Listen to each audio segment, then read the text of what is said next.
Concreting കഴിഞ്ഞാൽ വെള്ളം കെട്ടി നിർത്തേണ്ട കാര്യമുണ്ടോ?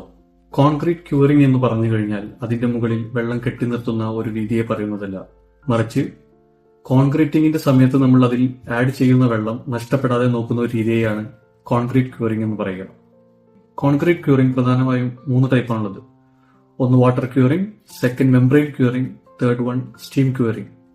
ഇതിൽ വാട്ടർ ക്യൂറിംഗ് എന്ന് പറഞ്ഞു കഴിഞ്ഞാൽ കോൺക്രീറ്റ് സർഫസ് കണ്ടിന്യൂസ് ആയി നനച്ച് അതിന്റെ ഉള്ളിലെ മോയ്സ്ചർ കണ്ടന്റ് നഷ്ടപ്പെടാതെ നോക്കുന്ന രീതിയാണ്. ചാക്ക് നനച്ച് കോൺക്രീറ്റിന്റെ മുകളിൽ ഇടുന്ന രീതിയും ഈ ഒരു തരത്തിലുള്ളതാണ്.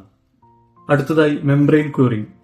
അമിതമായ ചൂടുള്ള സ്ഥലങ്ങളിലോ അല്ലെങ്കിൽ വെള്ളത്തിന് ദൗർലഭ്യം നേരിടുന്ന സ്ഥലങ്ങളിലോ ആണ് ഇത്തരം ക്യൂറിംഗ് മെത്തേഡ് യൂസ് ചെയ്യുക. പുതിയതായി കാസ്റ്റ് ചെയ്ത കോൺക്രീറ്റ് സർഫസിലോട്ട് സ്പ്രേയർ യൂസ് ചെയ്തോ ബ്രഷ് യൂസ് ചെയ്തോ ഇത്തരം കോമ്പൗണ്ടുകൾ അപ്ലൈ ചെയ്യാവുന്നതാണ്. അടുത്തതായി സ്റ്റീം ക്യൂറിംഗ്. കോൺക്രീറ്റിന്റെ സർഫസ് വെറ്റായി നിലനിർത്തുന്ന